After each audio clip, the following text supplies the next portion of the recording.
Hello students, welcome. और अब हम डिस्कस करेंगे सम टेरेस्ट्रियल हैबिटेट्स।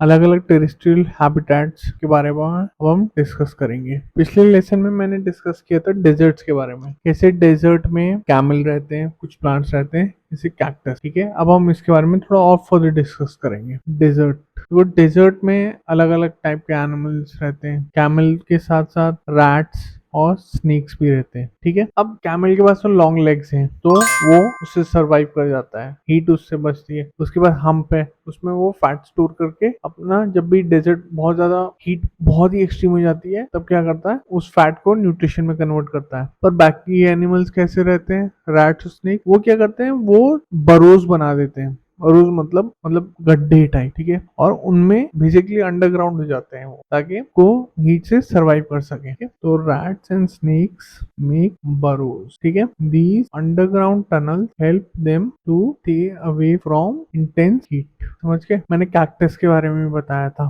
कैक्टस क्या होता है, थिक स्टेम होती है उसकी, तो की वजह से क्या होता है, की वजह से ये होता है कि लॉस ऑफ वाटर नहीं हो पाता, ट्रांसपिरेशन नहीं हो पाती। तो क्या करता है कैक्टस, वाटर लॉस नहीं होगा तो पानी की जरूरत भी कम पड़ेगी और वो ज्यादा देर तक सरवाइव कर पाएगा डेजर्ट में। Desert plant such as cactus have thick leave like structure, leaves नहीं, लीव लाइक स्ट्रक्चर होता है। ठीक है, which help in reducing transpiration. Transpiration बोले तो वाटर लॉस। अब इसमें स्टेम क्या है, स्टेम भी इनकी वैक्सी लेयर की बनी होती है और थिक एक लेयर होती है, तो उससे क्या होता है, उससे भी वाटर लॉस नहीं होता। Stem contain thick waxy layer which helps to retain moisture।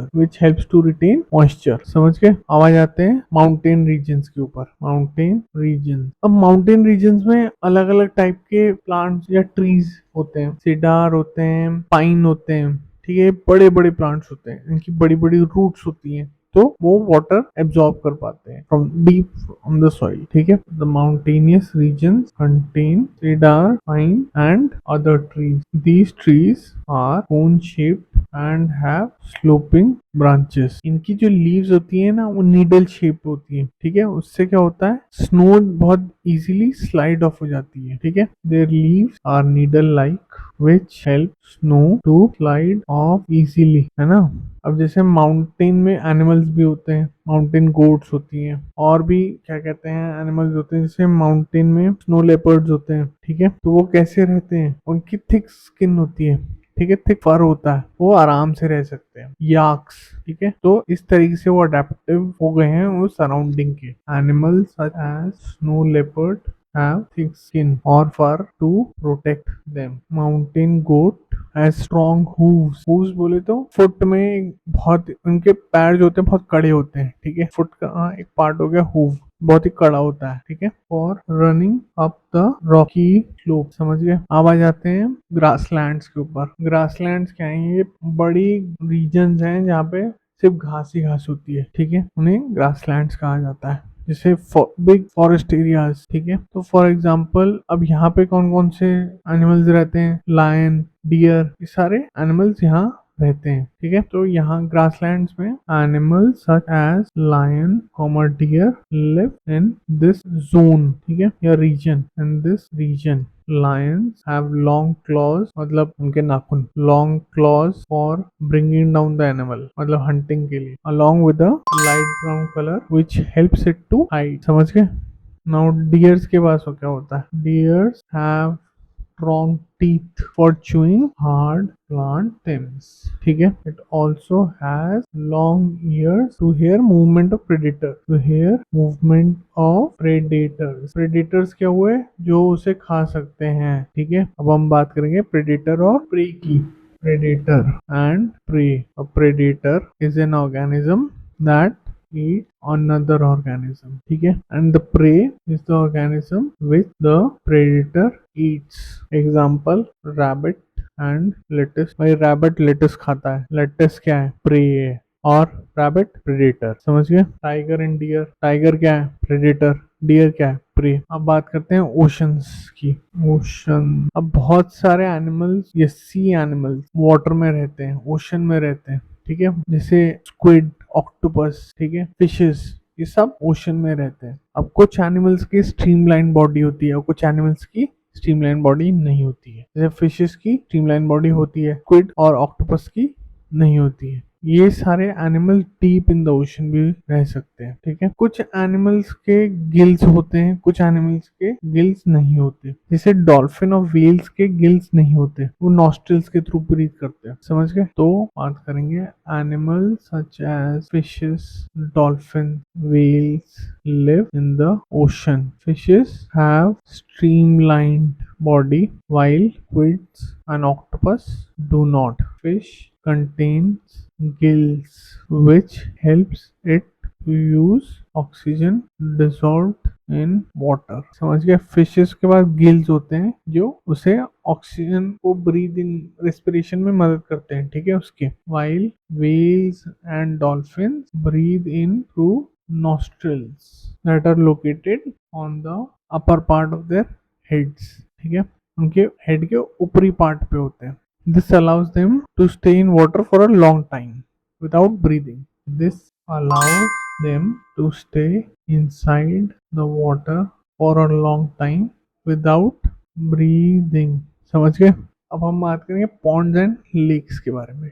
Pond's and lakes, भाई पॉन्ड्स एंड लेक्स में रहते हैं एक्वेटिक प्लांट्स। एक्वेटिक प्लांट्स क्या है? एक्वेटिक प्लांट्स है वो प्लांट्स हैं जो सॉल्ट और फ्रेश वाटर एनवायरनमेंट में रह सकते हैं, समझ गए। वो होम एक्वेरियम में भी रह सकते हैं, लेक, पॉन्ड, सारे जगह वो प्लांट्स रह सकते हैं, समझ गए। एक्वेटिक प्लांट्स के एग्जांपल आपके हैं चाइनीज वाटर चेस्टनट हो गया, लोटस हो गया हमारा, ठीक है।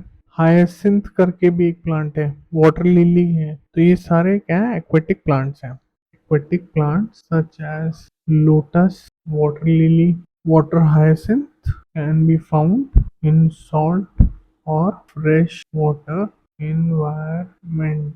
इन aquatic plants तो रूट्स का इतना बड़ा फंक्शन नहीं होता क्योंकि पानी में इतने ज्यादा होती है, तो रूट को ये नहीं है कि भाई बहुत डीप होने चाहिए। उसका मेन फंक्शन है कि बस प्लांट को सीधा रखे, ठीक है। The main function of the root is to hold the plant in place. Stems जो होती हैं उसकी लॉन्ग, hollow और लाइट होती है। Stems of these plants are long, hollow and light, मतलब हल्की। जो स्टेम्स होंगी वो सरफेस ऑफ द वाटर में होंगी, सरफेस पे होंगी पानी के, और जो लीफ होगी वो पानी पे तैर रही होगी। The stems grow up to the surface while the leaves float on the surface of water. अब कुछ प्लांट्स का क्या होता है, कुछ प्लांट्स के ज्यादातर पार्ट्स ही अंडर वाटर होते हैं, उनके रिबन लाइक लीव्स होती हैं और वो फ्लोट करते हैं फ्लोइंग वाटर में, कुछ एल्गी टाइप होते हैं, ठीक है। अब इधर देखो, ये लोटस फ्लावर है, इसके लीव्स फ्लोट कर रहे हैं वाटर पे, ठीक है। स्टेम सारी नीचे है, रूट्स भी सारे नीचे हैं, ठीक है। स्टेम और रूट का काम क्या है? प्लांट को सीधा रखना, क्योंकि वाटर कंडक्शन तो इतना सारा वाटर है कहीं से भी हो जाएगा, समझ गए। तो लोटस फ्लावर ऐसा होता है, एक्वेटिक प्लांट है ना लोटस। अब आ जाते हैं हम एनिमल्स के ऊपर। Animals such as frogs live in pond, ठीक है। They can stay inside water as well as move on land. Frogs जो होते हैं ना वो एम्फीबियन कैटेगरी में आते हैं। आप अगली क्लासेस में किंगडम, फाइलम, जीनस, स्पीशीज करके पढ़ेंगे, ठीक है। तो एम्फीबियन कैटेगरी में आते हैं फ्रॉग्स। फ्रॉग्स को क्या होता है, उनको वाटर या मॉइस्ट इन्वायरमेंट चाहिए होता है सरवाइव करने के लिए। वैसे तो वो लैंड में भी जा सकते हैं, लेकिन उन्हें वाटर या चाहिए होता है या मॉइस्ट इन्वायरमेंट चाहिए होता है सरवाइव करने के लिए, समझ गए। They belong to amphibian group, ठीक है। एम्फीबियन ग्रुप में होते हैं वो, या एम्फीबियन क्लास भी बोल सकते हैं हम इसको, ठीक है। नेक्स्ट क्लासेस में आप कुछ ऐसा पढ़ेंगे, KPC of GS, kingdom, phylum, class, order, family, genus, species. आगे आप ये सब पढ़ेंगे, ठीक है। तो एम्फीबियन क्लास में आता है फ्रॉग। ये है फ्रॉग, इसके ना वेब्ड फीट होते हैं। ये फीट देख रहे हो तुम, ये ऑरेंजिश, ये वेब्ड फीट इसको क्या कहते हैं, वाटर में तैरने में मदद करते हैं, पानी में तैरने में मदद करते हैं, समझ गए। इसकी जो लेग्स होती हैं बहुत स्ट्रांग होती हैं, तो वो आपने देखा फ्रॉग कूदता बहुत बढ़िया कूदता है ना, तो वो क्यों कूद सकता है, क्यों जंप कर सकता है, क्योंकि उसके लेग्स बहुत स्ट्रांग होते हैं, समझ गए। They have strong legs with help in leaping, leaping मतलब कूदना, एंड कैचिंग द प्रे क्या है? फ्रॉग की इंसेक्ट, इंसेक्ट्स जो होते हैं वो फ्रॉग खाता है उन्हें। They also have webbed feet, web मतलब जैसे जाला। They also have webbed feet which helps it to swim in water, which helps it to swim in water. ठीक है, तो ये था ये part of the chapter. Next part में हम डिस्कस करेंगे कैरेक्टरिस्टिक्स ऑफ ऑर्गेनिज्म। ठीक है, क्या क्या कैरेक्टरिस्टिक्स हैं उनकी, ग्रोथ, मूवमेंट, फूड। ठीक है, तो thank you for watching this video and I will see you in the next one. Bye. So if you like this video, please make sure to hit the like and subscribe button